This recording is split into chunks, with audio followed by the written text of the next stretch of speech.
Thank you very much for the kind introduction. Good morning, ladies and gentlemen. I'm very delighted to be here. This is not the first time in Basel, so it's a kind of series of China panels. But today we have new speakers here, new partners. And I would like to make a quick introduction about myself, about my colleague, Dr. Ximing, and about the panelists. So I'm Gregory Rall from InvestHK Berlin office, and I cover the market of Switzerland. And I would like to invite you to reach out to me and my colleagues. They're also sitting here in the front. And that's about me, Ximing. So hello, everyone. My name is Ximing. I work as a principal at Pureos Bioventures. So we're a biotech VC fund based in Zurich, Switzerland. Nice to meet you. Hi, everyone. Good morning. My name is Hemant Sabherwal. I am with the Hong Kong Stock Exchange, where I run our corporate solutions business and our EMEA primary markets business. I've been with HKEX for just over 2 years now, in conjunction with the opening of our regional London office in 2023. My background is as a capital markets banker, so focused on IPOs and capital raising. I've been a banker for 20 plus years in both London and Hong Kong, primarily with Morgan Stanley, but also stints with Merrill Lynch and Deutsche Bank. Thank you. Hello, everybody. My name is Minyue. I origin from China, but spent more than 25 years in Switzerland. My background is professor in banking and finance. I spent more than 20 years in University of Lausanne as a professor. And very recently, I should say, I jumped to entrepreneurship. So I'm also co-founder of Pilatus Bioscience. And also very recently, I create this new platform, Asia Innovation and Finance Center, based in Lausanne. So because during this entrepreneurship journey, I found there's a really huge need to connect scientists with investors and also to connect Asia with Europe, in particular with Switzerland. Thank you. Hi, everyone. I am Yuehua. I'm the CBO of HanchorBio. And it is my absolute pleasure to be here and to share some stories with you. So my kind of career path up to date covers exactly 2 cycles. And very interestingly, the first one is actually in Europe, in UK. So as a company builder, as a seller, and doing out-license with Big Pharma. And the other cycle started with China Innovation Cycle. So I was in China as the head of Europe for Simcere Pharmaceutical Group, a relatively large biopharma in China, and doing in-licensing and investment. And now I serve as the CBO of HanchorBio and again doing out-licensing. So, really pleased to be here today. Morning. This is Yuwen. I'm the founding partner of BOHE Angel Fund. It's an early stage fund investing into first 2 institutional rounds. Currently, we have about 50 portfolio, including half of them are university spin-off out of China. At the same time, also run 2 incubators, one in Beijing, very near Tsinghua University, Peking University, and all the leading institutions in basic research, and also one in Suzhou. Before I found this fund, I was a founding CEO of Suzhou BioBay, where 2005 to 2015, I led the team building 1 million square meter, recruited about 500 startup companies, and right now more than 30 already listed in mostly in Hong Kong Exchange, and right now including Innovent and Bridging and so on and so forth. Very glad to be here. Thank you very much. So now we start with a kind of first row or wave of questions. And I do this in the kind of order, like we have our participants here. So the first person I want to address is Hemant. Can you describe the current biotech IPO market in Hong Kong? What is unique about it? And can you give some examples of companies? And my comment is, I heard there's a kind of queuing of 250 companies. Please address this question. Thank you, Greg. Yes, indeed. So maybe just to set the context. In Hong Kong, we have 260 listed healthcare companies spanning the gamut across pharma, biotech, devices, CXOs, digital health, and Chinese medicine. In 2018, we launched a dedicated chapter for biotech listings called Chapter 18A. And what this chapter permits is for pre-revenue companies to list on our market, provided they fulfill 3 criteria. So number 1, the product is regulated by a competent authority, the likes of the FDA or EMEA. Number 2, the product is post-concept stage, so phase 1 is completed, and there is no objection or hindrance to commencing phase 2. And number 3, there is at least one sophisticated investor on the cap table, which ultimately provides a level of third-party validation. So to date, there have been 78 companies listed via this chapter since 2018, in total raising just over $17 billion in IPO proceeds. And today, this cohort accounts for a total market capitalization of over $180 billion. So getting more specific to Greg's question and the biotech market in Hong Kong this year, at the moment, if I take a macro perspective first, Hong Kong is in a very sweet spot. So year to date, our benchmark index, the Hang Seng, is up over 30%, which makes it the leading index globally. And biotech is a big part of that. So our biotech subcategory is up over 100% year to date. Moving on to the IPO space, again, we're in a sweet spot. Year to date, Hong Kong is the number 1 IPO market globally, over $23 billion in capital raised. Healthcare companies have seen 18 IPOs this year, raising just over $3 billion, 11 of whom have been these 18A biotech companies. And again, then just looking at the path forward, Greg alluded to our pipeline. So in Hong Kong, similar to the US, we have a public filing regime. So as of today, there are 281 active public filings across all sectors. And just for historical context, normally at any given time, even in the bull markets of 2020, 2021, you really had kind of 50 to 60. So this 281 number is insanely large. Of those 281, 59 are healthcare companies. So that's the biggest sector we are looking at within our pipeline, and 32 are these 18A biotech companies. Maybe a follow-on question to Hemant. So what are the key factors of success for a good Hong Kong IPO? Do the biotech companies have to be based in China, or maybe you can comment on that? Is it possible for Swiss companies to go IPO in Hong Kong? Yeah, so to answer your question from a big picture perspective, it is not necessary to be based in China. If I start with the biotech sector, for example, what denotes a successful IPO? It's really about the IPO being part of that journey to commercialization.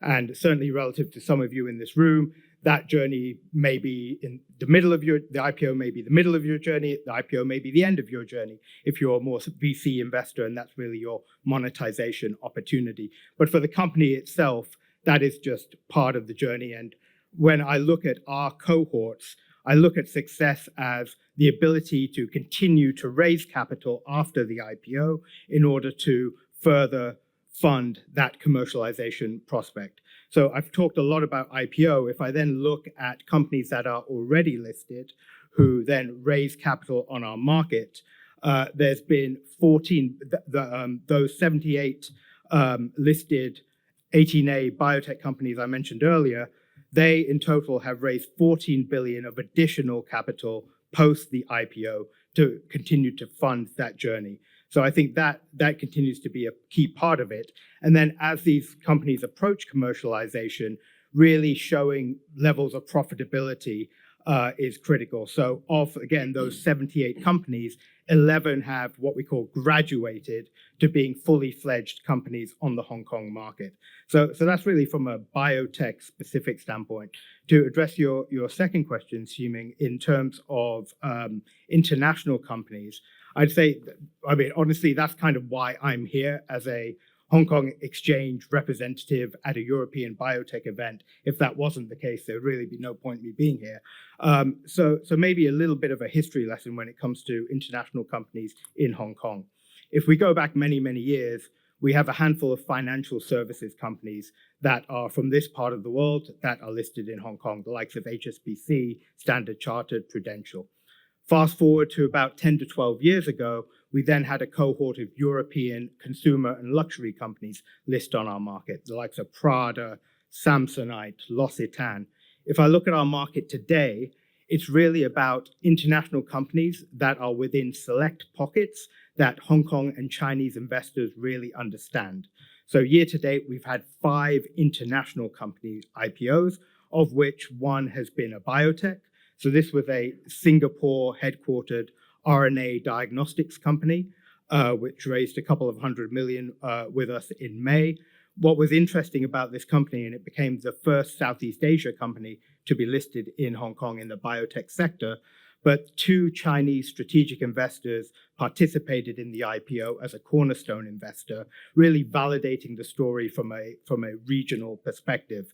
And that IPO was very successful, up 29% on day one, up 140% year to date. And in our pipeline, I mentioned our long list of pipeline. In that pipeline, there's 5 international companies expected to come to market between now and year end, one of which is a US headquartered AI drug discovery company. So hopefully we'll see that print in the relatively near term. In summary, Hong Kong's really key mission, when I talk to my CEO, is really about us acting as a super connector between China and the West. So what does that really mean? It means that we aid the international expansion of Chinese companies, but vice versa, enabling international companies to really get access to Chinese and Asian capital. Thank you. Thank you very much, Hemant. So I want to address Maggie. 2 things. My first question is to you. From your experience, what are the main challenges that tend to come up when Chinese investors and European biotech companies try to work together? The second thing is maybe you can make also a comment on Hemant's outline. Okay, maybe I start the first question. Yeah, based on my experience, I should say, there's more and more Chinese actually motivated to go abroad, like 出海 in Chinese. And Switzerland became one of the most attractive destinations, I should say, in particular in life science sector. The challenge, I think the most is that still exists, I should say, some kind of trust gap. From very typical question, cross-border management culture, I think now it's less and less remarkable because China is getting more and more internationals. You can see the young Chinese participants, they speak perfect English, and a lot of them have experience study abroad. So culture-wise, I think it's less important, but the trust gap is still very, very remarkable. In particular, I think in life science, very often the European will ask, okay, how to protect our IP if we want to move to a license out deal. So this is a typical question regarding the trust from both sides. So this is, I think, the first challenge. Of course, second challenge, I think it's not a topic for today, geopolitical risk, and this is not in our hands to control. So this geopolitical control, actually, on the other hand, also, I think it's somewhat Swiss advantage because we are still keep relatively neutral. I think the last point we discussed also regarding the question, Hemant, you just discussed the exit strategy. And so I think for all the investment, we think about, okay, what's the entry strategy to select the targets, and at the same time, we think about how to get exit. So if you really invest in China, the first question, how to move capital out if you want to realize when there is a benefit. So there's also a lot of uncertainty regarding the regulation in China. And for Chinese, if we wanted to go abroad, I think there's not a question how to overcome the ODI, overseas direct investment. The regulation is not so transparent, it's not always stable. But I would add, from my observation, the go out barrier is a little bit, reduced. If you look at the overseas branch of Chinese major banks in Switzerland, we have Zurich CCB, China Construction Bank, ICBC, branch in Zurich, and also Bank of China in Geneva.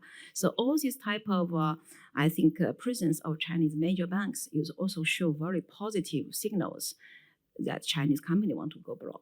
So I think from both sides, challenge of course there, but there's also a lot of very feasible, very practical actions, and I think this pushing really both sides to have really a long-term cooperation strategy. So this is first question. Sorry, second question. Can you remember? Yeah, just your comment to Hemant's outline. Okay. Because you are an expert in the financial sector. Okay. So maybe we could repeat our discussion yesterday. Yesterday we discussed with Hannah regarding the best choice of IPO place. Because a couple of years ago, I was involved in this GDR, China-Swiss GDR project. In Chinese is 中瑞通, I think in Chinese, from 2021, from this GDR process, the global deposit receptor process. So it's different, a kind of similar to ADR in US market. And I actually have a debate with several Chinese major investment banking and also Swiss banks regarding the GDR's future and GDR's challenge.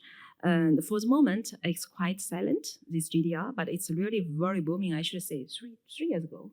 Yeah, and we have about 28 Chinese company cross-listed, multiple listed in Switzerland through the 6 stock exchange. Most of them from life science, from biotech. And yesterday we just with Hemant, we said, okay, now image a Chinese scientist study in bachelor in China, like Tsinghua, Beida, you mentioned the top universities, and take PhD in MIT, Harvard, or EPFL, ETH here in Switzerland, and they want to create a company. Okay, so they create company maybe headquartered in Switzerland at the very beginning, and then got the funding from worldwide. And after the scale steps, they want to think about, okay, where to get IPO. So I think first, NASDAQ, 6, Hong Kong Stock Exchange. So among these 3 potential IPO sites, I think we can continue discussion yesterday regarding your comments of different IPO strategy. Thank you very much. Now I want to address YC, because you mentioned also something about cycles you experience in UK and Europe and China. What are the trends around licensing to or from China, Asia? Can you give some examples, or can you rephrase my question? Sure, of course. So indeed, I think if everybody read today's Lacoste Walk report, you'll probably find the trend more, like statistically correct characterized. And I don't want to repeat any of those data because we have better experts from Bloomberg here and from other reports and business intelligence you can read from. But I want to make actually these questions or statement more relevant to you all. I want to highlight actually the devil is in the details. So when you read those reports, you can easily see, the total deal value, China deal counts for more than 50% and so on. So, but I want to call out that's biodollar. And for anyone who has been in the business development for a while, who has done deals, you would know biodollars doesn't necessarily equals dollars. On the contrary, often, the value is rather different. And often the deals hasn't been, classified or characterized quite well. Often it's multi-assets deal, often has one leading asset and a few other, probably backups, and often involves technology platform. So don't necessarily get drawn with all the information, with all the numbers. Think about what is relevant to you and what do you want to achieve. And I want to highlight is not a zero-sum game.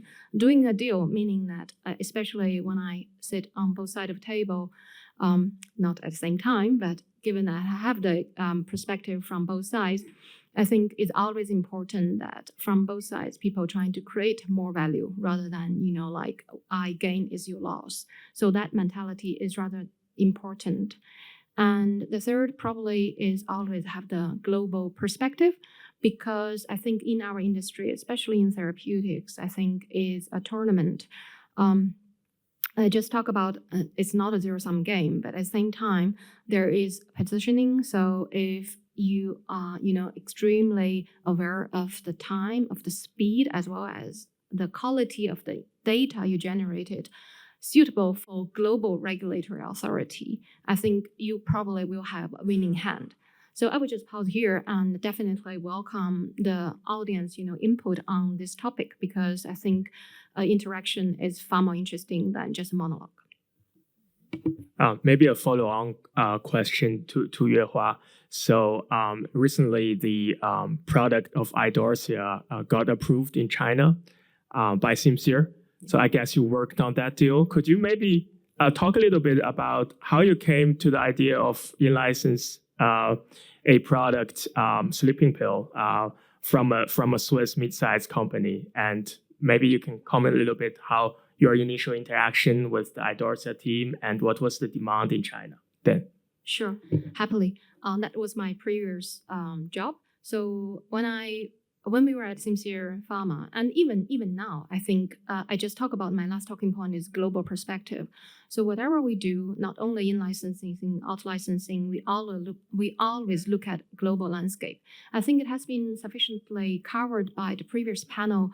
All those MNCs and pharmas, they have done fantastic S&E. They have they just walk in, they have perfect S&E team. They cover the entire landscape. So when we were at Simcere, considering the unmet medical need, there is. I think everybody probably here have some sleeping issues, one or twice in their travel time, this and that. And we were thinking, what's the best sleeping pills existing out there? And we obviously did global landscaping, and it's also a bidding process with Idorsia. So there's always other competitors out there. And what we managed to win them over, so kudos to Idorsia's team, is we come up with a clinical development plan, much accelerated clinical development plan. We leverage existing China advantage, which hasn't been mentioned here. I think it's called a green channel. Right now it's still called green channel, so you can have a look on probably on Hainan. It's a Hainan island. It's an island not so far from Hong Kong. They have this kind of medical tourism industry built there, and the government is in particularly support of those approved drugs and being utilized in that island, and so that you can collect the real world data. So we managed to accelerate the clinical development of Idorsia's product, which is already getting approval here in EU and US, but still in the development in Japan. And we managed to speed it up drastically. And we get approved. We not only get approved, but we also get a very nice label. Again, the devil is in the details. I don't want to bore you with all the details. I want to once again make it relevant to you. But I think fundamentally, it is a very good example that both teams work really closely together to create value. Yeah. Thank you very much. I just have a comment on that because in Hong Kong we have a similar situation because we are a bridge builder, we are super connector, as Hemant said, but now we have a kind of greater backyard. It's called the Greater Bay Area. It's a region with a population of 86 million people, making a GDP of $1 trillion. And now we have a kind of harmonization because working with 20 hospitals together, we have also Green Channel. So now specific companies from Switzerland doing now clinical trials. This was my comment on that, so we can talk about this later. Now I want to address Yuwen. And I'm very impressed about Suzhou because I visited once BioBay. This is excellent. They're doing a great job. My question to you is now, could you please give us an overview about the evolution of Chinese biotech VC landscape in the past 15 years? And I know you're well connected to the BOHE members and OrbiMed, etc. Thank you. Thank you for the question. A little bit the facts and the data I want to share first to kick off kind of my sharing is, first of all, China biotech kind of industry just kind of come back recently in the last half a year. Actually, the previous 3 years was really bad, and everybody was talking about like freezing cold. And what's the driving force? First is the Hong Kong Stock Exchange is really getting more and more mature. We notice lots of sophisticated investors and also analysts are covering biotech. Previously, we did not see that. And the second is there is a revenue kind of model proven for the Chinese biotech company who can receive money from outbound deals. because the Chinese Medicare kind of basic medical insurance cannot really cover the R&D costs and everything. So previously the investor did not see the return model, but right now it's really happening. So about 1.5 months ago, Morgan Stanley issued the most recent China Biotech research report. States that 40% of the global deal now actually are involving the China originated assets. And there is an even more aggressive prediction about the FDA approval in 2040 that the baseline is like 35% of the FDA approval will come from China originated assets. That's the baseline. The bull case is 45. The bear case is 15%. So give you a little bit like a perspective with that. It's actually the Chinese biotech started really only 20 years ago when we started to build the BOHE, and there was nobody really know what is biotech, and there was no VC investor at all. But right now, apart from the public market, even for the VC's appetite for the risk, I can give you an example. There is a company founded 5 years ago by a famous professor called Shaofeng. He is one of the leading immunologists in the world, and but his major achievement in science actually has been done in China after he returned from US training. He is now the current deputy director of NIPS, a National Institution of Bioscience. By the way, the director is Xiaodong Wang, who is one of the co-founder of B1, now a Swiss company listed in Hong Kong, domestic China, and US, by the way. So that company founded 5 years ago, but only one clinical asset, but they raised 1 billion RMB. So it is happening, it is booming, and thanks to the Hong Kong Stock Exchange, much better performing than the US, by the way, for Chinese biotech, because the recognition, again, for that. So it is really booming, and we use 工程师红利, which is, I try to translate, it's an engineer's premium, I don't know, like value, something like that. Is if you look at the curve of the supply chain of the molecule assets, Chinese generated 300,000 life science, pharma, biology trained undergrad every year. So they just consider the productivity working 7 days a week and answering WeChat calls from the boss like 10 o'clock p.m. So it is happening, and especially for the ADC and the bispecific field, you see all the deals with big upfront happening because the fast the driving of all these assets through the clinical. So at the same time, we see that is preclinical deals also happening with some novel mechanism, but at the same time, the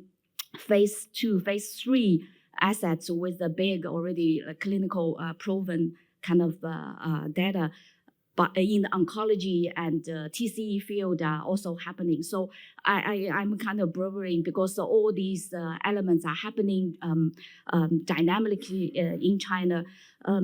Actually, the question is the evolution, but just 2 years, they were starting from only generics, only manufacturing, and only the OTC and the traditional Chinese medicine, and then the fast follow-on, Me Too fast follow-on, and now it's really the combination of novel targets, first-in-class kind of asset happening, and also the best-in-class so-called very competitive field. And there is another famous word in China is Juan, Juan. It's very hard to find the Chinese English translation. The involution, maybe that's a word, is like the fierce competition. Like if you want to find bispecific by whatever, you will find something. Even the in vivo CAR T, the AstraZeneca that did a deal with Isotech, immediately you can find 100 in vivo CAR T company in China. And because of the IIT kind of channel, the investigated initiated trials. Without the regulatory approval, you can go to clinical research, and for especially in the gene and cell therapy. So the in vivo CAR T and all of these kind of modality actually are booming. So it's like the massive factory of molecules with proven mechanism is out there, and using the engineers hardworking and capabilities, and also the clinical research capabilities, and providing the supply chain to the global biotech, the market. So one thing to add, because we are really early stage investors, so I don't have the big ADC and the bispecific deals happening with the big pharma, but something about Europe. There are 4 early stage companies in my portfolio has done deals with Europe. Cyrenex, also funded by Xiaodong Wang, has done the brain shuttle deal, platform deal with Novartis this year. And there is a IBD company, assets has done a deal with Dr. Folk, like a 1 hour drive from here, from Freiburg. I believe that's a pronunciation. And also one AI company has, they have a foundation AI model. They have done a deal with Sanofi, who is claimed to be all in AI. And also anti-infective assets has done deal with GSK 3 years ago. So that's also kind of perspective showing that what's happening between China and Europe. I tried to catch a little bit with the previous topic. Thank you. This is long talking. I stop here. Oh, thanks a lot. That's indeed very, very impressive.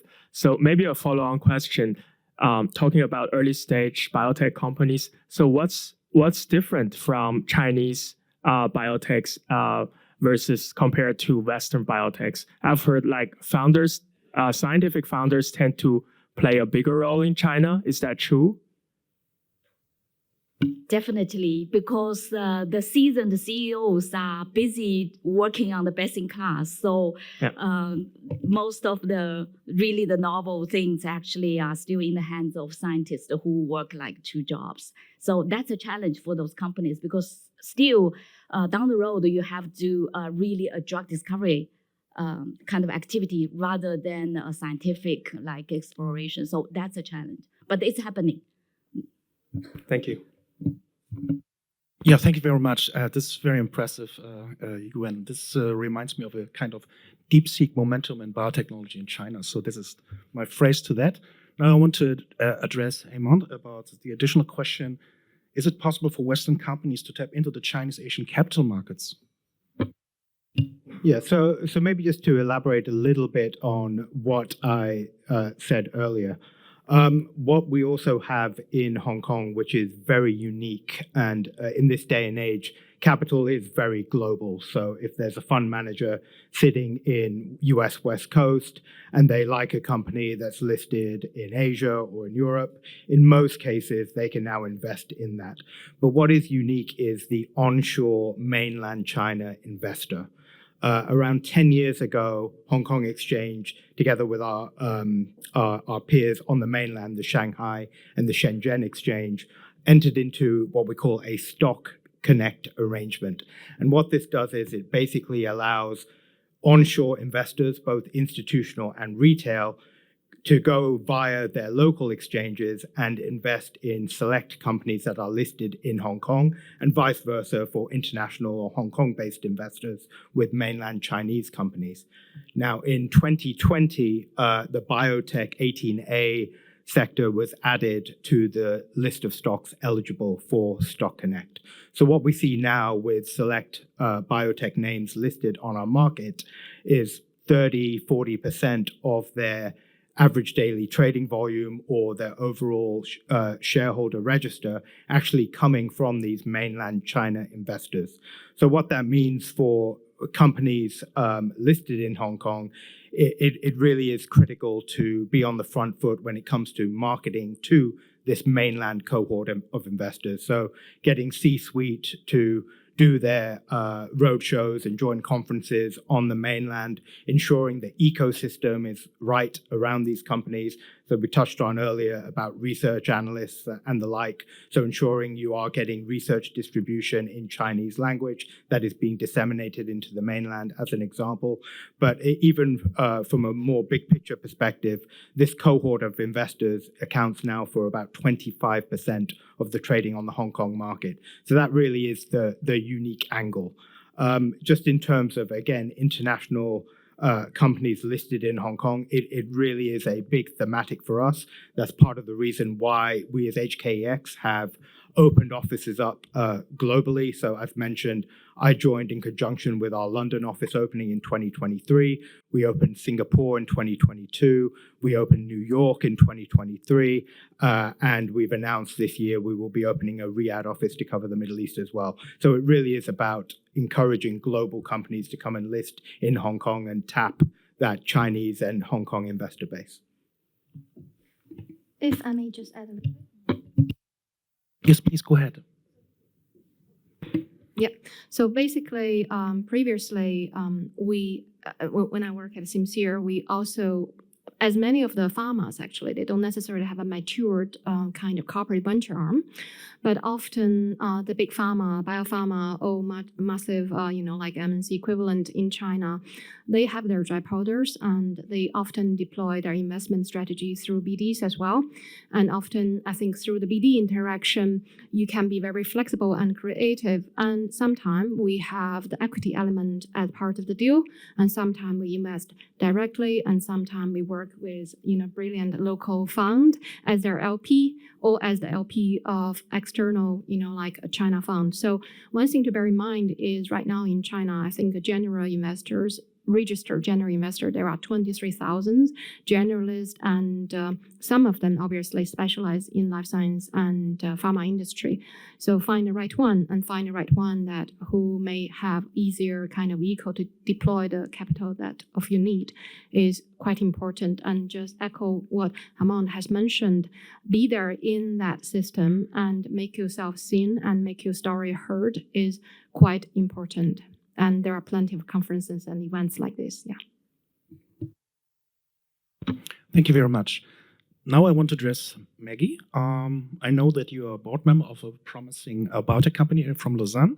My question to you is, looking at recent deals, how have partnerships between China and Europe in biotech evolved?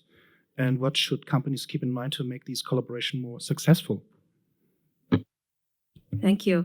I think I'd like to echo the comments of Yuwen. Just think about different working style, the different concept of the speed. That's, I think, it's one of the most important success factor. Just give example of Panellists bioscience I just mentioned. I create this company together with Professor Ho. Actually, he's a professor also University of Lausanne for immunology sector. So when we start like a small team, but cross-border in different how to say function and the team members, some based in China, some based in Taiwan, some in Switzerland, and we found a huge mismatching in terms of the speed concept. When you just mentioned work certain days, and WeChat should keep 24 hours active. So the first interview actually I did for the Swiss team. Create the WeChat account, please. And we create different WeChat groups, subgroups.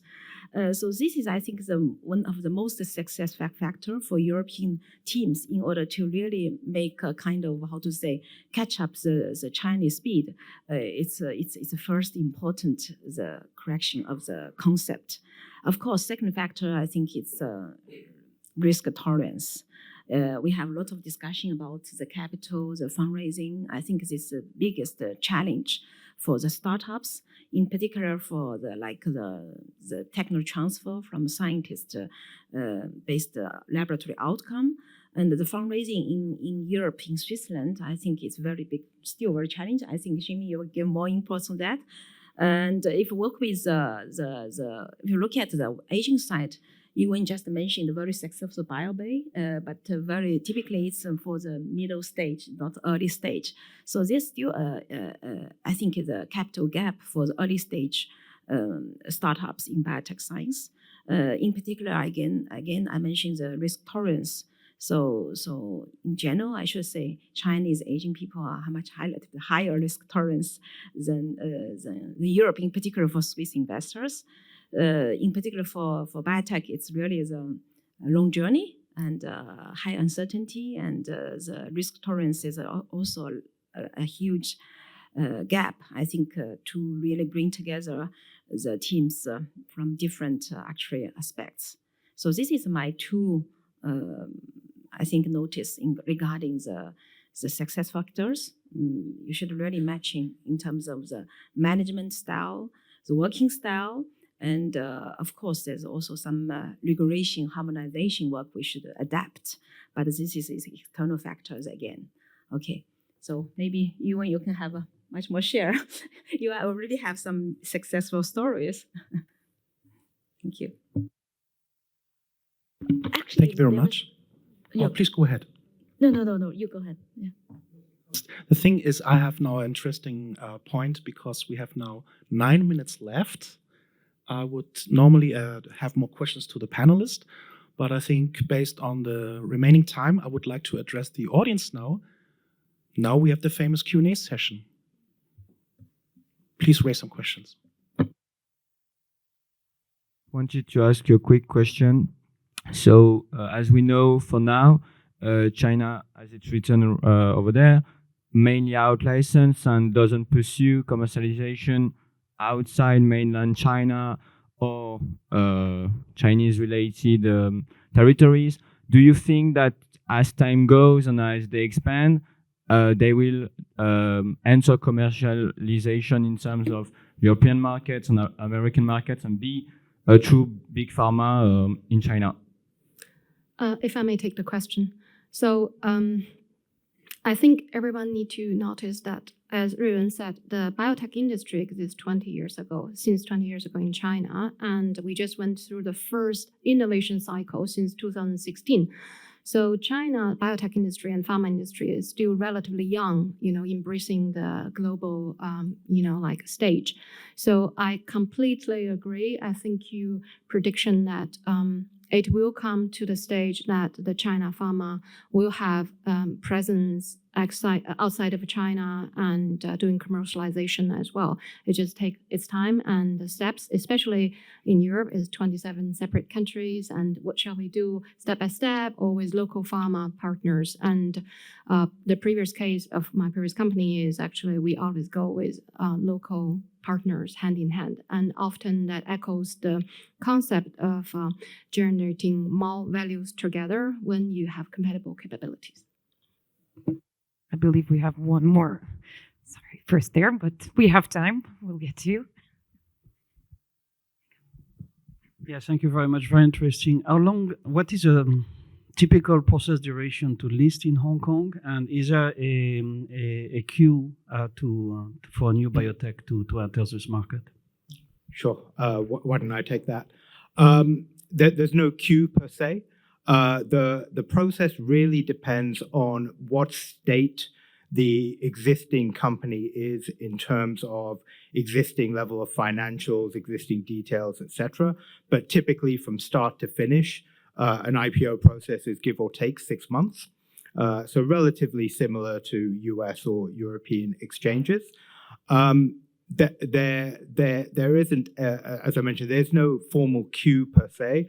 But the way the Hong Kong market works is you're assigned a listings personnel from my firm, from HKEX, who will be a case officer assigned to the project, and you will have to have a sponsor bank who represents you. So sponsor banks can be any of the big bulge bracket names you're very familiar with, the Goldman Sachs, JP Morgans of this world, but also there's a large cohort of Chinese banks as well who can do this, the CITICs, the CICs, etc. So again, depending on what your intended outcome is, you can go with one of these banks or a combination. And with most larger situations, it tends to be a combination. That way, from an investor standpoint, you're covering the full gamut of global investors who look at Hong Kong, China, but also both the onshore and Hong Kong investors who some of the Chinese banks have a bit of better access to.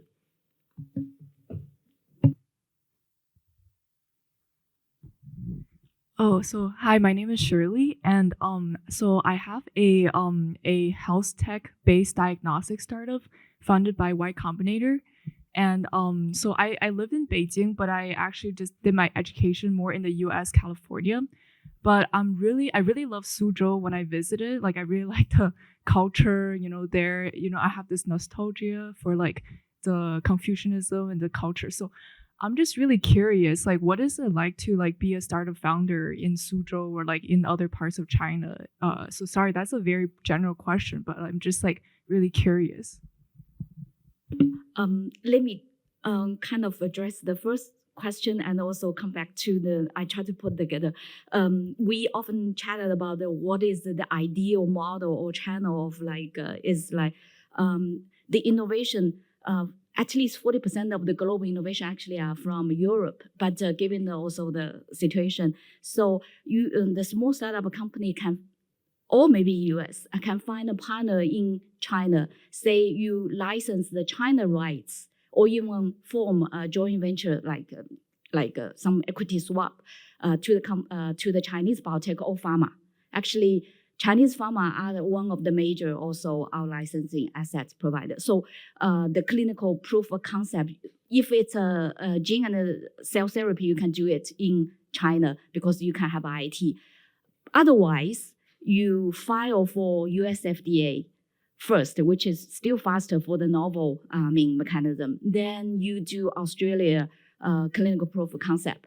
Then you will be easily raise a big fund from Chinese investors, and also you can push forward. So that's kind of a little bit like a shortcut from the route people are talking about. Because still, as I mentioned, the Chinese novel, really innovative first-in-class assets, still not that many, but we do see lots actually come from Europe.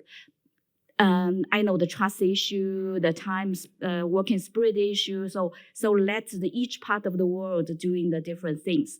So then about China, where doing what in like Shanghai, Suzhou, Beijing. So if you really want to accelerate the clinical proof of concept, there are lots of the leading clinical research scientists in Beijing. Then you have to go to Beijing, but it's not a place really for entrepreneurship because, everything. And the Shanghai, relatively more expensive than Suzhou. It's about the same living cost as Shenzhen and Beijing. So if you really want to be in the place that's not that competitive, not that metropolitan, Suzhou is the place. And it's 20 minutes by high-speed train. Like you can easily go by train or driving. And not that much fun at night comparing with Shanghai. Not, bistro opens until 1 o'clock in Shanghai. You can drink, find some person just standing on the street, but not much in Suzhou. So it's a very routine work. And that's one of the reasons why some of the company entrepreneurs will choose Suzhou, so that the employees will be more easy to manage, relatively routine. But so if this is ideal model, but we cannot really, label like that. So go ahead. Thank you very much. I also want to add that you get also welcome to Hong Kong because we have a science park. I can introduce you to non-dilutive money. It's 6 million Hong Kong dollars. If you pass the test after 3 minutes, you're eligible to take this money, and proliferate also in the Greater Bay Area. But now we have just 1 minute left. Please raise the last question. Back to licensing. For a while there was this fashion to create U.S. newcos to speculatively in-license assets and then finance in the U.S., either by going public or a SPAC or a PIPE or one of a number of structures. And they seem to have fallen out of fashion. But what is the trend there? Do you have any comment? Yeah, we have been evaluating that situation quite closely and watching the space. Yes, indeed. I think, as you just mentioned, I think the newco probably is not very how shall I say, a popular path going forward, given there are plenty of uncertainties and one way or the other.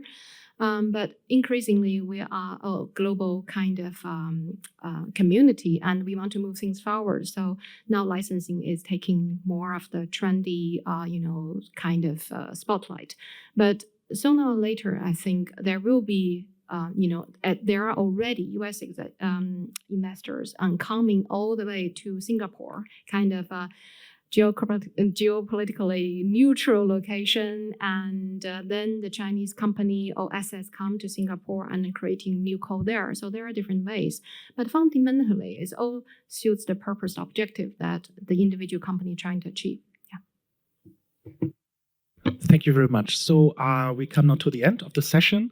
It was very powerful and teaching us certain things and updates. So thank you very much that you joined us today, and we are looking forward to see you again. Thank you so much.